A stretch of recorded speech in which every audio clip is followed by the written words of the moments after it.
ദൈവത്തിന്റെ കൃപയാലാണെന്ന് നമ്മൾ ഇന്നലെ കേട്ടു. അതുപോലെ വെറുക്കുവാൻ വേറൊരു വയലിലും പോണ്ട, ഇവിടെ തന്നെ അതിനെ കൂട്ടി നമ്മൾ തരപ്പെടണം എന്നുള്ള അനുഗ്രഹിക്കപ്പെട്ട ആലോചനകളൊക്കെ പുതുവർഷത്തില് നമുക്ക് കർത്താവ് വേണ്ട എല്ലാ ആത്മീക ആഹാരവും നൽകുവാൻ സഹായിക്കട്ടെ. നമുക്ക് പരസ്പരം പ്രാർത്ഥനയിലോട്ട് സഭയുടെ ഹൃദയേറിയ പ്രാർത്ഥന വളരെ ഫലിക്കുന്നു എന്നാണല്ലോ നമുക്ക് ദൈവവചനത്തിൽ വായിക്കാനായിട്ട് സാധിക്കും. അതുകൊണ്ട് ദൈവത്തിൽ ആശ്രയിക്കാം, ദൈവത്തിലേക്ക് നോക്കാം. ദൈവം നമ്മളെ സഹായിക്കട്ടെ.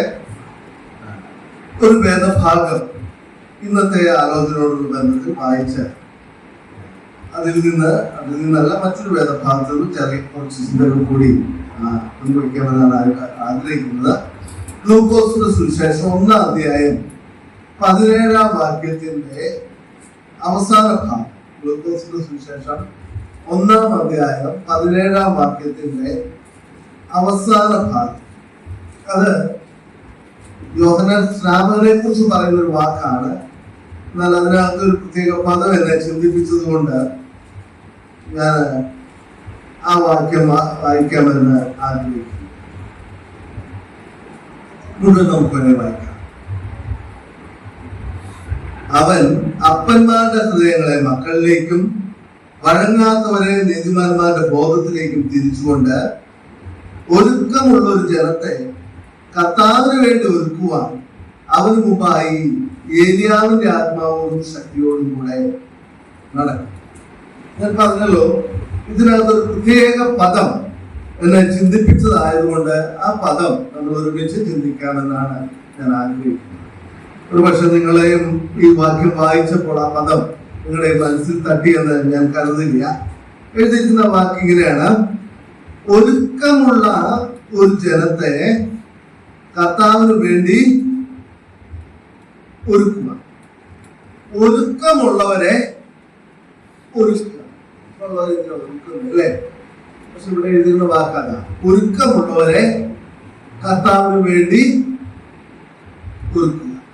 വിശുദ്ധ തിരുവചനത്തിൽ ഒരുങ്ങണം, ഒരുങ്ങിയിരിക്കണം, ഒരുക്കമുള്ളവരായിരിക്കണം എന്നെല്ലാം പല പ്രാവശ്യം നമുക്ക് കാണാനായിട്ട് സാധിക്കും.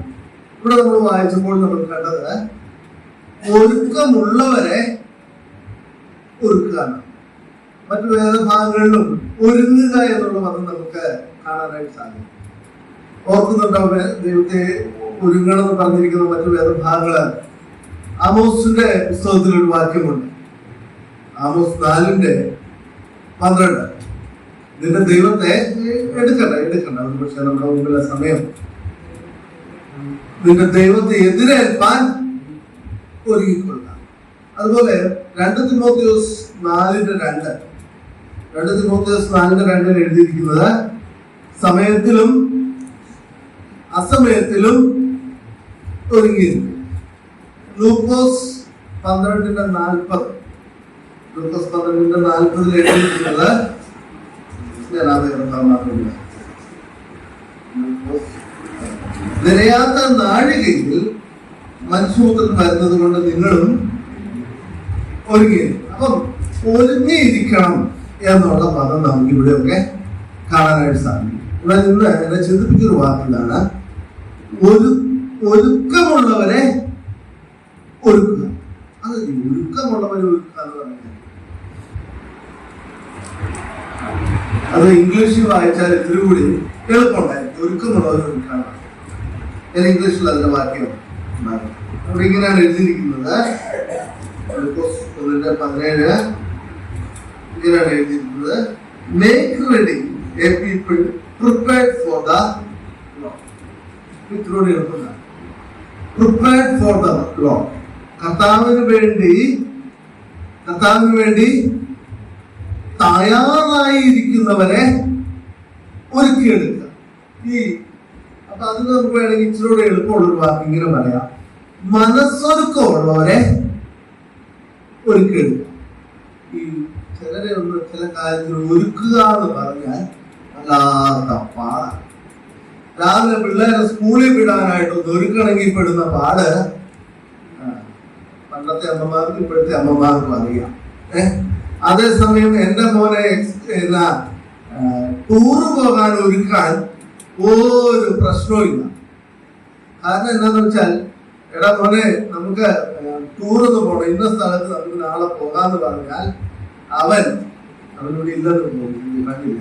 അവൻ തലേ ദിവസം തന്നെ എല്ലാ പരിപാടിയും എടുത്ത് ഒരുക്കി വെക്കുക എന്ന് പറഞ്ഞിട്ടുണ്ടെങ്കിൽ ഒരു 9 ദിവസത്തെ ടൂറിനുള്ളത് അവൻ ഒരു ദിവസം കൊണ്ട് തന്നെ ഒരുക്കി വെക്കും. എന്നിട്ട് രാത്രി കിടക്കുമ്പോഴും പക്ഷേ നേരം വെളുത്തോ എപ്പോഴാ പോകുന്നത് ഇതായിരിക്കും ചോദിക്കുന്നത്. അങ്ങനെ ഒരുങ്ങിയിരിക്കുന്നവരോട് രാവിലെ 6 മണിക്ക് മോനെ ഒരുങ്ങുന്നു പറയേണ്ട ആവശ്യമില്ല. അതിനു മുമ്പ് അവൻ ഞങ്ങളെ കുത്തിപ്പിടിച്ച് എഴുന്നേപ്പിച്ച് കാര്യം നടന്നു. എപ്പോഴാണെന്നറിയാമോ? മുത്തിരുന്ന് ചിരിക്കുക. ടൂർ പോകാൻ നേരെ സ്കൂളിൽ പോകാനും ആരാധിക്ക് വരാനാണെങ്കിലോ ഒരു രക്ഷയില്ല അല്ലേ? ഞാൻ പറഞ്ഞെന്നറിയാവോ? 2 തരം ഒരുക്കമാണ്. ഒരു മനസ്സിന് ഒരുക്കമുള്ള ഒരു വ്യക്തിയെ ഒരു കാര്യത്തിന് ഒരുക്കാൻ വലിയ പ്രയാസമൊന്നുമില്ല. ഒരുങ്ങാത്ത വ്യക്തിയെ, മനസ്സിന് താല്പര്യമില്ലാത്ത ഒരു കാര്യത്തിന് ആരെങ്കിലും ഒരുക്കാറുള്ളത് വലിയ പാടാണ്. അപ്പൊ യോഹന്നാൻ സ്നാപകനോട് കർത്താവ് പറഞ്ഞൊരു വാക്ക്, അല്ലെങ്കിൽ യോഹന്നാൻ സ്നാപകനെ ഒരു ശുശ്രൂഷ ഏൽപ്പിച്ചത് ആരെയും കുത്തി എഴുന്നേൽപ്പിച്ചോണ്ട് പോകാനൊന്നും പറഞ്ഞില്ല. ആരെ കൊണ്ടുപോയാ മതി, ഒരുങ്ങിയിരിക്കുന്നവരെ കൊണ്ടുപോയാ മതി. ചില ആൾക്കാരുണ്ട് നേരെ തിരിച്ച, റെഡിയാണോ? റെഡിയാണ്, പക്ഷെ ഒരുങ്ങിയിട്ടുണ്ടോ? ഇല്ല. ചിലപ്പോ നമ്മള് അങ്ങനെ ഉള്ള ആൾക്കാരെ കാണാം അല്ലെ? 9 മണിക്ക് പോകണമെന്ന് പറയും, റെഡിയാണോ? 9 മണിക്ക് തന്നെ പോവാം. 9 മണിക്ക് പോകാനായിട്ട് എല്ലാം റെഡി ആയിരിക്കുമ്പോഴാണ് നമ്മൾ നോക്കുമ്പോ പല കാര്യങ്ങളും അതെവിടെയാണെന്ന് അറിയത്തില്ല. എന്നെ കുറിച്ചാട്ടോ പറയുന്നത്. ഓരോ സാധനങ്ങൾ പിന്നെയാ തപ്പിയെടുക്കുന്നതിന് കാരണം എന്താ? ഉത്സാഹമൊക്കെ ഉണ്ട്, പക്ഷെ എന്ത് ചെയ്തിട്ടില്ല, ഒരുങ്ങിയിട്ടില്ല. അതുപോലത്തെ ഒരു കഥാപാത്രത്തെ നമുക്ക് ബൈബിളിൽ വേറെ കാണാൻ പറ്റുമല്ലോ. കുറെ ചേച്ചിമാരല്ലേ, അവരെന്ത് ചെയ്തു? ചേച്ചിമാർ ഞാൻ പറഞ്ഞത് ഇഷ്ടപ്പെട്ടില്ല, വേണ്ട. കന്യകമാർ 10 കന്യകമാരെല്ലാം 5 പേര് അവർ റെഡിയാ. മണവാളം വരുന്നെന്ന് പറഞ്ഞു, ചാടി എഴുന്നേറ്റു. പിന്നെ ഓർക്കുന്നത് കഷ്ടമായി പോയി, ഇത്ര എണ്ണ കരുതാറ്. അപ്പം 2 തരം ആളുകളെ കുറിച്ചാണ് ഞാൻ പറഞ്ഞത്. ഒരുക്കമുണ്ട്, പക്ഷെ മനസ്സിന് ഒരുക്കമില്ലാത്ത ആളുകൾ. രണ്ടാമത്തെ കൂട്ടര് ഒരുക്കവും ഇല്ല, ഒരുങ്ങുന്നുമില്ല. ഇങ്ങനെയുള്ള ആളുകൾ. കർത്താവിന്റെ ആഗ്രഹം മനസ്സൊരുക്കമുള്ള ആൾക്കാർ. ഈ പുതുവർഷത്തിലേക്ക് നമുക്ക് പ്രവേശിക്കുമ്പോൾ അങ്ങനെയുള്ളവരായിരിക്കാം നമ്മളെ സഹായിക്കട്ടെ. ആരുടെയും നിർബന്ധം മൂലമല്ല, ആരും നിർബന്ധിച്ചിട്ടല്ല. ആത്മീയ ശുശ്രൂഷകൾ ആരുടെയും നിർബന്ധം മൂലം ചെയ്യേണ്ട ശുശ്രൂഷകളല്ല. പകരം ഞാൻ തീരുമാനിക്കും, വേണോ വേണ്ടേ. ഒരു കാര്യം ഞാൻ പറയാം, കർത്താവിന് വേണ്ടി ഒരുക്കമുള്ളവരെ കർത്താവ് മാനിക്കുക തന്നെ ചെയ്യും.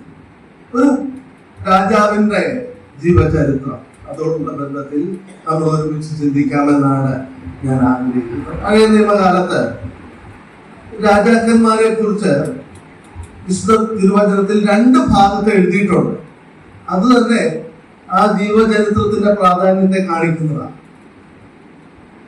ഏതൊക്കെ വേറെ ഭാഗത്താണ്? രാജാക്കന്മാരുടെ പുസ്തകത്തിൽ നോക്കിയാല് രാജാക്കന്മാരുടെ ജീവിതം കാണാം. അത് കൂടാതെ ഈ രാജാക്കന്മാരുടെ ജീവിതത്തെ കുറിച്ച് എഴുതിയിരിക്കുന്നതിന്റെ കൂടെ തന്നെ ബാക്കി എഴുതി വെച്ചേക്കും രാജാക്കന്മാരുടെ വൃത്താന്ത പുസ്തകത്തിൽ എഴുതി. അതേതാണ് രാജാക്കന്മാരുടെ വൃത്താന്ത പുസ്തകം? ദിനവൃത്താന്തം. അപ്പൊ 1 രാജാക്കന്മാർ, 2 രാജാക്കന്മാർ, 1 ദിനവൃത്താന്തം, 2 ദിനവൃത്താന്തം, 66 പുസ്തകം ഉള്ളതിലെ 4 പുസ്തകങ്ങൾ എഴുതിയിരിക്കുന്നത് ഈ പറയുന്ന രാജാക്കന്മാരുടെ ജീവിതം നമുക്ക് മാതൃകയാക്കാൻ വേണ്ടി. മാതൃകയെന്ന് പറഞ്ഞാൽ അതിലെ നല്ല രാജാക്കന്മാരുണ്ട്, മറ്റുള്ളത് ചിലപ്പം മാതൃകയില്ലാത്ത ചില വ്യക്തികളും നമുക്ക് കാണാനായിട്ട് സാധിക്കും.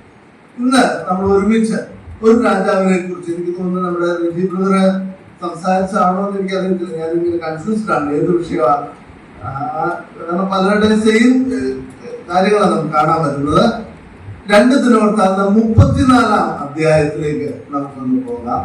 വളരെ മനോഹരമായ ഒരു ജീവചരിത്രം, ഒരു രാജാവിനെ കുറിച്ച് നമുക്ക് അവിടെ കാണാനായിട്ട് സാധിക്കും. 2 രാജാക്കന്മാർ 34-ാം അധ്യായം.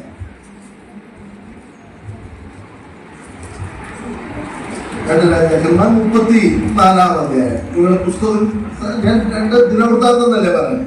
2 ദിനവൃത്താന്തം 34-ാം അധ്യായം.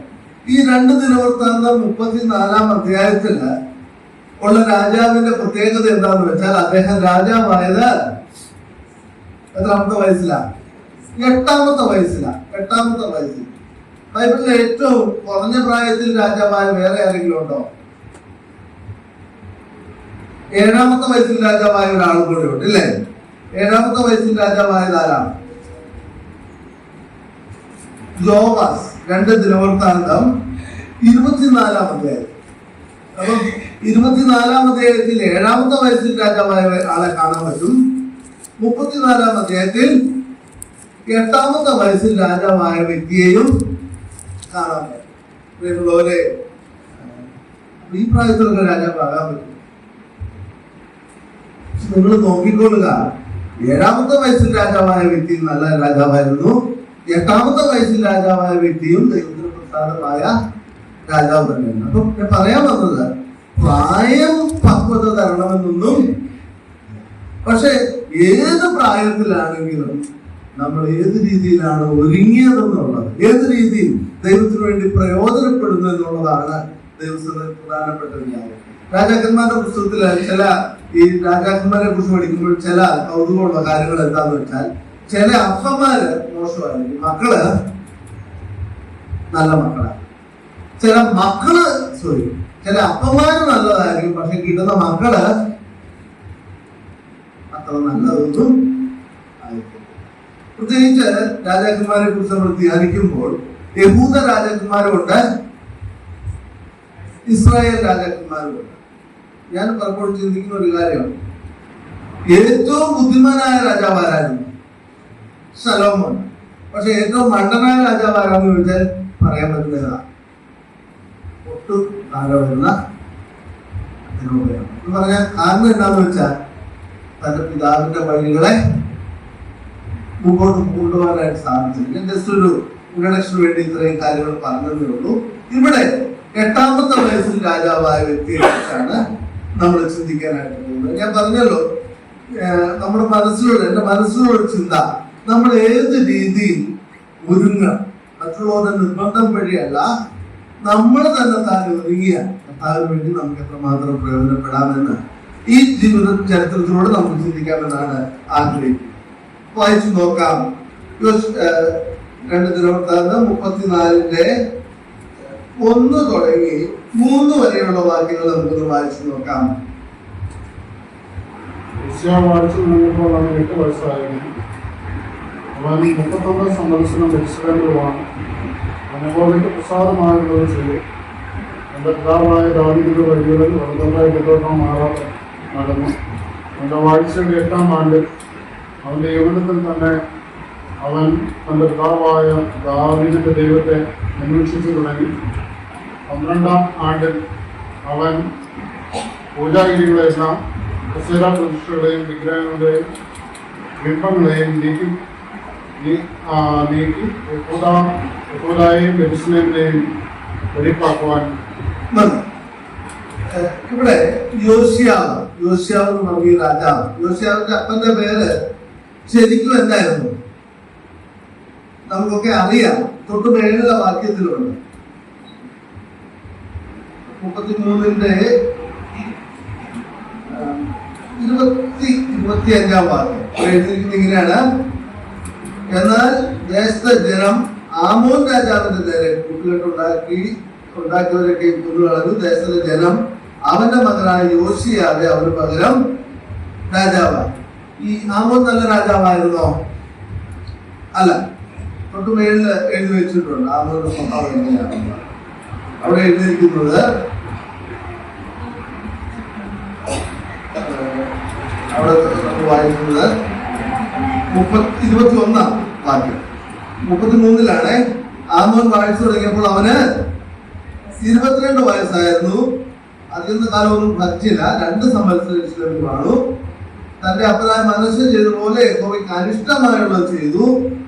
പിന്നെ വായിക്കുന്നത് എന്താണെന്നറിയാമോ?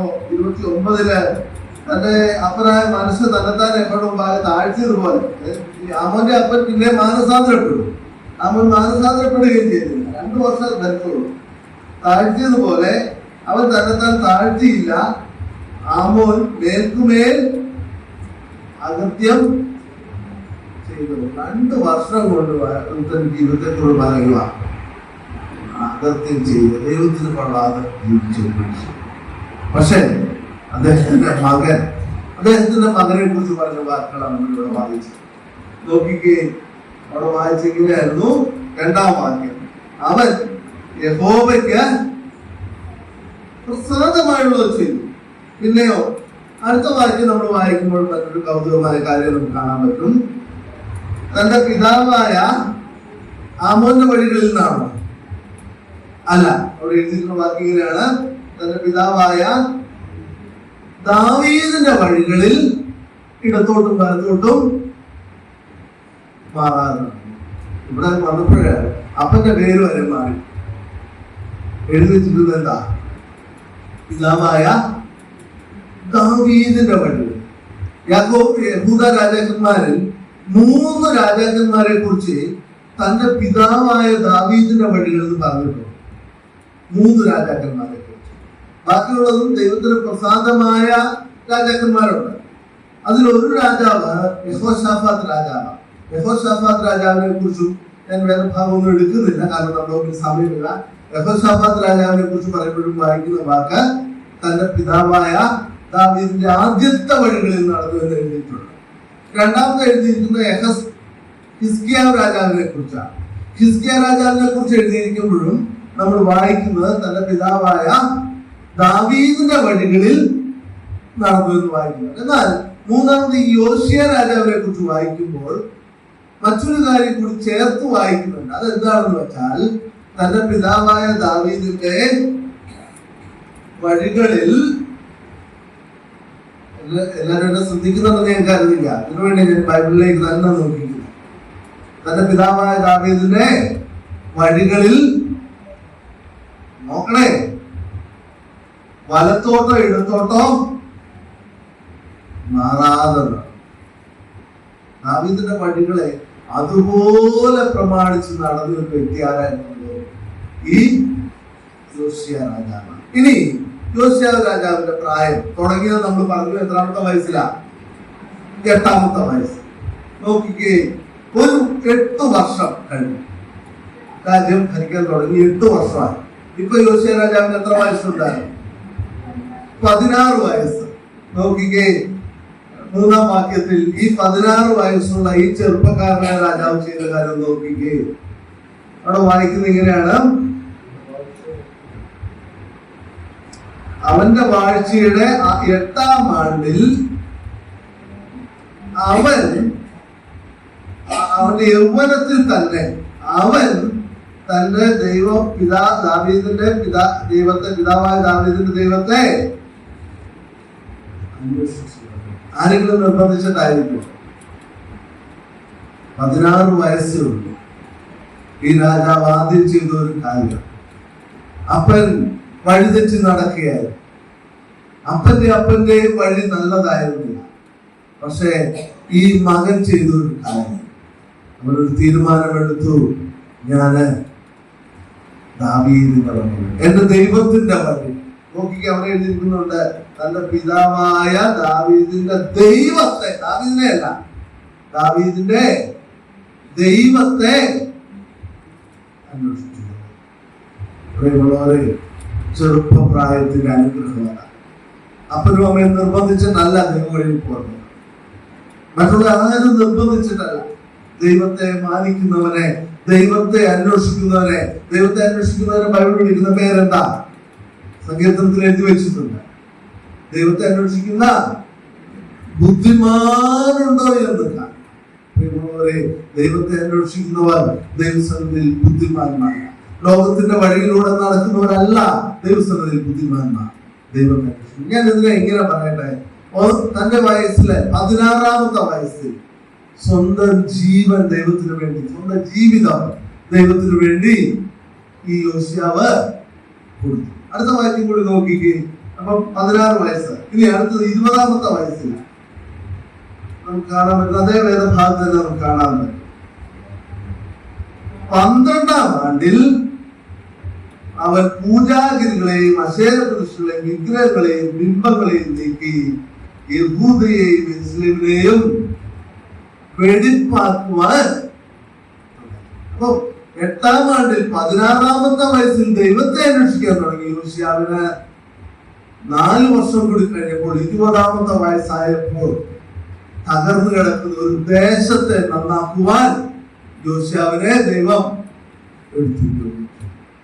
ആത്മീയ വഴികളിൽ നിന്ന് അധപ്പതിച്ച് മ്ലേച്ഛ വിഗ്രഹങ്ങളെ ആരാധിച്ചുകൊണ്ടിരുന്ന ഒരു ദേശത്തെ, ഒരു ജനതയെ അതിൽ നിന്ന് വിടുവിക്കുവാൻ 20 വയസ്സുള്ള ഈ യുവാവിനെ ദൈവം എടുത്തുപയോഗിച്ചു. അപ്പം യോശിയാവിന്റെ തുടക്കം എവിടെയായിരുന്നു? സ്വന്തം ജീവിതത്തെ അദ്ദേഹം ക്രമീകരിച്ചു. രണ്ടാമത് തന്റെ ശുശ്രൂഷയെ അധികം തനിക്ക് നൽകിയ ആ അവസരത്തെ, തനിക്ക് നൽകിയ ഉദ്യോഗത്തെ വിശ്വസ്തയോടെ അദ്ദേഹം ചെയ്യാനായിട്ട് തുടങ്ങി. നമ്മുടെ 8-ാമത്തെ വയസ്സിൽ അദ്ദേഹം രാജാവായി. 16-ാമത്തെ വയസ്സിൽ എന്ത് ചെയ്തു?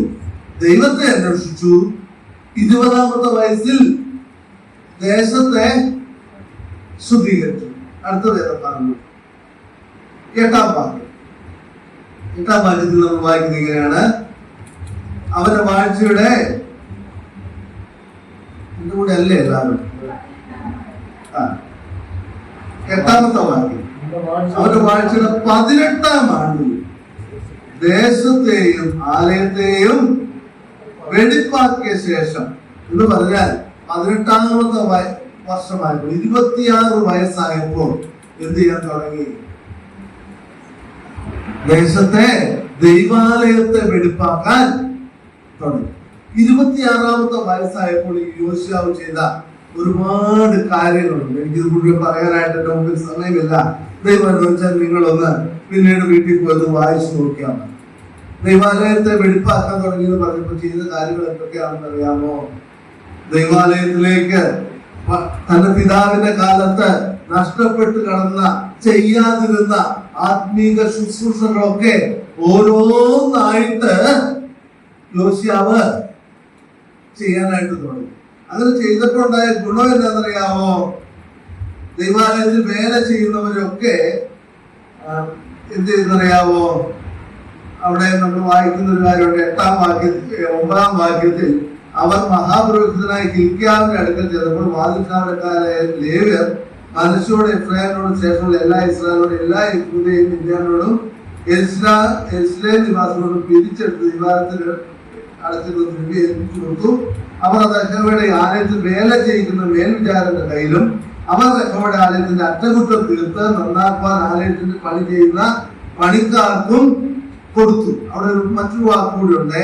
അവിടെ വായിക്കുന്നത് എങ്ങനെയാ വെച്ചാൽ വിശ്വാസത്തിൽ അവരതെല്ലാം ചെയ്തു എന്ന് നമുക്കിവിടെ കാണാനായിട്ട് സാധിക്കും. ഞാൻ എന്റെ മുമ്പിലുള്ള സമയപരിമിതി കൂടെ അതിലേക്ക് പോകുന്നില്ല. പകരം ദൈവാലയത്തെ ശുദ്ധീകരിച്ച് ദൈവാലയത്തിൽ ചെയ്യേണ്ട ജോലികളെല്ലാം ഈ യോശിയാവ് 26 വയസ്സുള്ള യോശിയാവ് ചെയ്തപ്പോൾ ഉണ്ടായ സംഭവം എന്താണെന്നറിയാവോ? ദൈവാലയത്തിലേക്ക് മറ്റുള്ള വേല ചെയ്തവർക്ക് വേണ്ട എല്ലാ ദ്രവ്യവും കിട്ടാനായിട്ട് തുടങ്ങി. ദ്രവ്യം കിട്ടാനായിട്ട് തുടങ്ങിയപ്പോൾ ഒരു ഭണ്ഡാരത്തിൽ ഈ ദ്രവ്യം മുഴുവൻ വന്നു ചേരാൻ തുടങ്ങിയപ്പോൾ ആ കൂട്ടത്തിൽ ഒരു കാര്യം കൂടി അവർക്ക് കിട്ടി. നമ്മള് അടുത്ത വേദഭാഗം വായിക്കുമ്പോൾ അത് കാണാനായിട്ട് സാധിക്കും. 14-ാം വാക്യം. 14-ാം വാക്യത്തിൽ നമ്മൾ കാണുന്നത് എന്താണെന്നറിയാമോ? അവർ യഹോവയുടെ ആലയത്തിൽ തിരിച്ചു കിട്ടിയ ദ്രവ്യം പുറത്തെടുത്തപ്പോൾ ഹില്ക്കിയാ പുരോഹിതൻ യഹോവ മോശ മുഖാന്തരം കൊടുത്ത ന്യായപ്രമാണ പുസ്തകം. ഇവിടെയാണ് ഈ യോശിയാവിന്റെ ചരിത്രത്തിന്റെ മറ്റൊരു പ്രധാനപ്പെട്ട ഭാഗം കഴിഞ്ഞ തന്റെ പിതാക്കന്മാരുടെ കാലമായപ്പോൾ ന്യായപ്രമാണം അവർക്കില്ലായിരുന്നു. ന്യായപ്രമാണം എവിടെയാണെന്ന് പോലും അറിയത്തില്ല. പക്ഷേ താൻ തന്റെ ജീവിതത്തെ ദൈവസന്നിധിയിൽ ക്രമീകരിച്ചപ്പോൾ, തന്റെ ദേശത്തെ ശുദ്ധീകരിച്ചപ്പോൾ, ആത്മീയ കാര്യങ്ങളിൽ താൻ ഉത്സാഹം കാണിച്ചപ്പോൾ തനിക്ക് കിട്ടേണ്ട ന്യായപ്രമാണ പുസ്തകം കിട്ടി. അടുത്ത കാര്യം എന്താണെന്നറിയാമോ? ന്യായപ്രമാണം കിട്ടിയപ്പോൾ ഈ യോശുവ ചെയ്തൊരു കാര്യം, അവിടുത്തെ രായസക്കാരൻ എന്ന് പറഞ്ഞാൽ അവിടെ കാര്യങ്ങളൊക്കെ എഴുതുകയും ഒക്കെ ചെയ്യുന്ന, വായിക്കുന്ന പുസ്തകം വായിക്കുകയൊക്കെ ചെയ്യുന്നയാളാണ്. അദ്ദേഹത്തോട് യോശുവ പറഞ്ഞൊരു വാക്കാണ്, അല്ലയോ, അദ്ദേഹത്തിന്റെ പേര് ഇവിടെ എഴുതി വെച്ചിട്ടുണ്ട്, രായസക്കാരനായ ഷാഫാനോട് പറഞ്ഞ എന്താണെന്നറിയാമോ? നീ എനിക്ക് വേണ്ടി ന്യായപ്രമാണ പുസ്തകം ഒന്ന് വായിക്കണം. മോശയുടെ ന്യായപ്രമാണം എങ്ങനെയുള്ള വ്യക്തികളെയാണ് ദൈവം മാനിക്കുന്നതെന്ന് എഴുതിയിരിക്കുന്ന, എങ്ങനെയുള്ള വ്യക്തികളാണ് ശാപത്തിലേക്ക് പോകുന്നതെന്ന് എഴുതിയിരിക്കുന്ന ആ ന്യായപ്രമാണ പുസ്തകം ഈ ഷാഫാനോട് യോശുവ പറഞ്ഞു, നീ എനിക്ക് വേണ്ടി ഒന്ന് വായിക്കണം. സംഭവിച്ചെന്താണെന്നറിയാമോ? ന്യായപ്രമാണം ഇത് വായിച്ചു കഴിഞ്ഞപ്പോൾ അവിടെ വായിക്കുന്നുണ്ട്,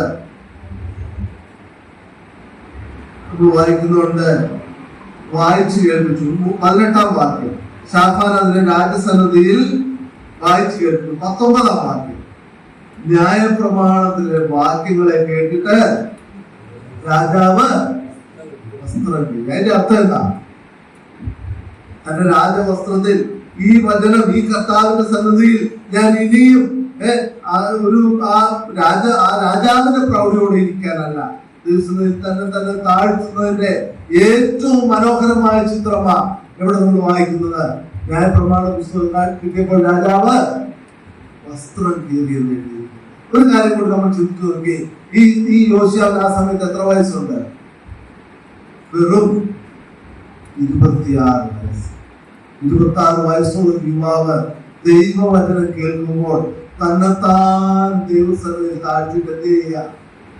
വസ്ത്രം കീറുക. ഇനി ഇതിന്റെ ഗുണം അനുഭവിച്ച് എന്താണെന്നറിയാമോ? നമുക്ക് വേഗത്തിൽ ആ വാക്യങ്ങൾ കൂടി ഒന്ന് വായിച്ചു നോക്കാം. അതിന്റെ 27-ാം വാക്യം ഒരു ദേവദാസിയുടെ അടുക്കൽ ചെന്നു. അദ്ദേഹം പറയുന്ന വാക്കുകൾ നമ്മൾ സമയമില്ലാതെ അത് വായിക്കുന്നില്ല. ഈ 27-ാം വാക്യം, ഈ സ്ഥലത്ത് നിവാസികൾക്കും വിരോധമായിരുന്ന ദൈവത്തിന്റെ വചനങ്ങളെ നീ കേട്ടപ്പോൾ നിന്റെ ഹൃദയം നനഞ്ഞ നിന്റെ മുൻപാകെ നിന്നെ തന്നെ താഴ്ത്തുകയും നിന്റെ മുൻപാകെ നിന്നെ തന്നെ താഴ്ത്തി നിന്റെ വസ്ത്രം നീ കീറി നിന്റെ മുൻപാകെ കരയുകയും ചെയ്തുകൊണ്ട് ഞാനും നിന്റെ അപേക്ഷ വായിക്കുക. നീ നിന്നെ തന്നെ താഴ്ത്തി നിന്റെ വസ്ത്രം കീറി. പിന്നൊരു വാക്കുണ്ട്, നിന്റെ ഹൃദയം അലിഞ്ഞു. എന്റെ പ്രിയമുള്ളവരെ, വചനം കേൾക്കുമ്പോൾ ഇങ്ങനൊരു മനോഭാവം നമുക്ക് തോന്നാറുണ്ടോ? ദൈവവചനം കേൾക്കുമ്പോ അതോ അത് വേറെ വല്ലവരോട് സംസാരിക്കുന്നുള്ള ഭാവമാണോ? ചിന്തിക്കണം. 26 വയസ്സേ ഉള്ളൂ ഈ രാജാവിന്. ദൈവവചനം കേട്ടപ്പോൾ ഒരു പക്ഷേ 8-ാമത്തെ വയസ്സ് മുതൽ താൻ ദൈവത്തെ അന്വേഷിച്ചു തുടങ്ങിയതാ. 20-ാമത്തെ വയസ്സിൽ ദേശത്തെ ശുദ്ധീകരിച്ചതാ. 26-ാമത്തെ വയസ്സിൽ ദൈവാലയം ശുദ്ധീകരിച്ചതാ. തന്റെ ജീവിതത്തെ നോക്കിയാൽ വളരെ മാതൃകയുള്ള ജീവിതമാണ്. പക്ഷേ വചനത്തിന്റെ മുമ്പിൽ പിന്നെയും ആ രാജാവിനെ പിടിച്ചു നിൽക്കാനായിട്ട് സാധിച്ചില്ല. അദ്ദേഹം ചെയ്തത് എന്താ? വസ്ത്രം തന്നെത്താൻ താഴ്ത്തി ഹൃദയം അലിഞ്ഞു. ദൈവം കൊടുത്തൊരു വാക്യം, ഒരു പ്രോമിസ് ഉണ്ട് രാജാവിന്. എന്താണെന്നറിയാമോ? പറഞ്ഞൊരു വാക്കുണ്ട്, ഞാൻ നിന്നെ നിന്റെ പിതാക്കന്മാരോട് ചേർത്തുകൊള്ളു, നീ സമാധാനത്തോടെ നിന്റെ കല്ലറയിൽ അകത്ത്, ഞാൻ ഈ സ്ഥലത്തിന് നിവാസികൾക്ക് പറ്റുവാൻ പോകുന്ന അനർത്ഥമൊന്നും നിന്റെ കണ്ണ് കാണുകയില്ല. നോക്കണേ, വലിയ പ്രോമിസ് കൊടുത്തു. ഇതിനൊക്കെ ഒരു പ്രശ്നവും ഉണ്ടാകത്തില്ല. നീ 26-ാമത്തെ വയസ്സിലാണ്, പക്ഷെ നീ നിന്നെ തന്നെ താഴ്ത്തിയത് കൊണ്ട്, നീ ദൈവത്തെ അന്വേഷിക്കാൻ മനസ്സ് വെച്ചത് കൊണ്ട്, വചനം കേട്ട് നിന്റെ മനസ്സ് അലിഞ്ഞത് കൊണ്ട്, വചനം കേട്ട് നീ നിന്നെ തന്നെ താഴ്ത്തിയത് കൊണ്ട്, വചനം കേട്ട് നീ ദൈവസന്നിധിയിൽ കരഞ്ഞത് കൊണ്ട് നിനക്ക് കിട്ടാൻ പോകുന്ന ഒരു നന്മ ഇതാ, നിന്റെ ആയുസ്സിൽ നീ അനർത്ഥം കാണുകയില്ല. ദൈവജനമേ, മറ്റുള്ളവർ പറഞ്ഞിട്ടല്ല ഞാൻ ആത്മീയ ശുശ്രൂഷ ചെയ്യേണ്ടത്. മറ്റുള്ളവർ പറഞ്ഞിട്ടല്ല ഞാൻ എന്നെ തന്നെ താഴ്ത്തേണ്ടത്. മറ്റുള്ളവർ പറഞ്ഞിട്ടല്ല ഞാൻ ആരാധനയ്ക്കായിട്ട് കടന്നു വരേണ്ടത്. സ്വന്തം ഇഷ്ടത്തിന് ഈ ശുശ്രൂഷ ചെയ്യുക. ഒരു കാര്യമുണ്ട്, വാഗ്ദത്തം ദൈവം നമുക്ക് അനർത്ഥങ്ങൾ വരുമ്പോൾ നമ്മൾ കാണാതെ പോകണമെങ്കിൽ, നമ്മുടെ ജീവിതത്തിൽ സമാധാനത്തോടെ നമുക്ക് ദൈവസന്നിധിയിൽ സമാധാനത്തോടെ ആയിരിക്കാൻ കഴിയണമെങ്കിൽ നമ്മുടെ പ്രായമല്ല അതിന് പ്രധാനം. വചനത്തോടുള്ള നമ്മുടെ മനോഭാവം എപ്രകാരമാണ്, അതാണ് നമുക്കുള്ള പ്രധാനം. എന്നെ കേൾക്കുന്നവരിൽ പല പ്രായക്കാരുണ്ടല്ലോ, വചനത്തോടുള്ള മനോഭാവം ഇതായിരിക്കും. എന്നാൽ ഈ രാജാവ് ചെയ്ത ഒരു കാര്യമുണ്ട്. നീ അനർത്ഥം കാണത്തില്ല എന്ന് പറഞ്ഞുകൊണ്ട് രാജാവോടുള്ള സമാധാനത്തോട് നിൽക്കുകയല്ല. ഈ വചനം എടുത്ത് രാജാവ് എന്ത് ചെയ്തെന്ന് അറിയാമോ? മറ്റുള്ളവരെയും വായിച്ചു കേട്ടു. എന്നിട്ട് ഈ രാജാവ് തന്റെ ജനത്തോട് പറഞ്ഞു, ഞാനൊരു തീരുമാനമെടുത്തു. ഞാൻ ഈ വചനം 8ാമത്തെ വയസ്സിലാണ് രാജാവായി. തന്റെ ജീവിതത്തിലെ ഓരോ ഘട്ടത്തിലും ദൈവത്തിന് കൊടുക്കേണ്ട പ്രാധാന്യം കൊടുത്തത് കൊണ്ട് ഈ പുസ്തകത്തിന്റെ അവസാന ഭാഗത്ത് എഴുതി വെച്ചിട്ടുള്ള ഒരു കാര്യമുണ്ട്. ഈ യോശിയാവ് മരിച്ചു കഴിഞ്ഞപ്പോൾ, അതുകൊണ്ട് ഞാൻ ഒന്ന് വായിച്ചിട്ട് എന്റെ വാക്കുകളെ ഞാൻ അവസാനിപ്പിക്കുക. ഈ യോശിയാവിന്റെ ലൈഫ് 35ാം വാക്യത്തിന്റെ അവസാന ഭാഗത്ത് എഴുതിയിട്ടുള്ള ഒരു വാക്കുണ്ട്. അത് മാത്രം ഞാൻ വായിച്ചിട്ട് എന്റെ വാക്കുകളെ ഞാൻ അവസാനിപ്പിക്കുക. 35ന്റെ 25ാം വാക്യം. യിരെമ്യാവും 24 തുടങ്ങി തന്നെ എല്ലാ യഹൂദയും യെരൂശലേമിലും യോശിയാവിനെ കുറിച്ച് വിലപിച്ചു. യിരെമ്യാവും യോശിയാവെ കുറിച്ച് വിലപിച്ചു. സകല സംഗീതക്കാരും സംഗീതക്കാരത്തികളും ഇന്ന് വരെ അവരുടെ വിലാപങ്ങളിൽ യോശിയാവെ കുറിച്ച് സ്ഥാപിക്കുന്നു. അപ്പൊ ഒരു വിലാപങ്ങളുടെ ഒരു പുസ്തകം ഉണ്ടെങ്കിൽ ഇത് ആരെ കുറിച്ചുള്ളതായിരിക്കും? യിരെമ്യാവും യോശിയാവിനെ കുറിച്ച്. പ്രിയ ദൈവജനമേ, നമ്മുടെ ജീവിതം ദൈവം എത്ര കാലവും നമുക്ക് തരുന്നതെന്ന് അറിയത്തില്ല. കേവലം 26 വയസ്സുള്ള ആ യുവാവ് തന്റെ 8ാം വയസ്സിൽ ഭരണം കിട്ടിയെങ്കിൽ 16ാമത്തെ വയസ്സിൽ ദൈവത്തെ അന്വേഷിച്ചു. 20ാമത്തെ വയസ്സിൽ ശുശ്രൂഷ ക്രമമായി നിർവഹിച്ച് ദേശത്തെ ശുദ്ധീകരിച്ചു. 26ാമത്തെ വയസ്സിൽ ദൈവാലയം ശുദ്ധീകരിച്ചു. 26ാമത്തെ വയസ്സിൽ ദൈവവചനം കേട്ടു. 26ാമത്തെ വയസ്സിൽ തന്നെ ദൈവസന്നിധിയിൽ താഴ്ത്തി. 26ാമത്തെ വയസ്സിൽ അനുഗ്രഹിക്കപ്പെട്ട വാഗ്ദാനം ദൈവത്തിൽ നിന്ന് പ്രാപിച്ചു. 26ാമത്തെ വയസ്സിൽ ദൈവത്തെ ആരാധിക്കുവാൻ പെസഹ ആചരിച്ചു. യോശിയാവിന്റെ പെസഹയെ കുറിച്ച് ഒരു വാക്കിങ്ങനെ പറയുന്നത്, ശലോമോന്റെ കാലശേഷം അതുപോലെ ഒരു മനോഹരമായ രീതിയിൽ പെസഹ യാഗം അർപ്പിച്ച, ദൈവത്തിനെ ആരാധിച്ച മറ്റൊരു രാജാവ് ഉണ്ടായിട്ടിരുന്നതായി. പ്രായമല്ല പ്രധാനം, ഒതുക്കമുള്ളവരായി തീരുക. ഞാൻ പറയുന്നത് മറ്റുള്ളവർ പറയുന്നത് കേൾക്കാനല്ല. ദൈവമേ എന്നോട് സംസാരിക്കും. ഞാൻ ഒരുങ്ങിയിരിക്കുക. ഏത് നിമിഷം വിളിച്ചാലും, ഏത് ശുശ്രൂഷയ്ക്ക് വിളിച്ചാലും, എന്ത് കാര്യത്തിന് വിളിച്ചാലും മറ്റുള്ളവരുടെ ആ ഒരു സപ്പോർട്ടോട് കൂടിയല്ല. ദൈവമേ ഞാൻ വേണ്ടി, അങ്ങേക്ക് വേണ്ടി ഈ പുതുവർഷത്തിൽ ഒരുക്കമുള്ളവരായി ജീവിക്കാൻ ഞാൻ തയ്യാറാണ് എന്നുള്ള ചിന്തയോടെ ദൈവത്തിലായിരിക്കാം. ദൈവനാമം വാഗ്ദത്തമാണ്.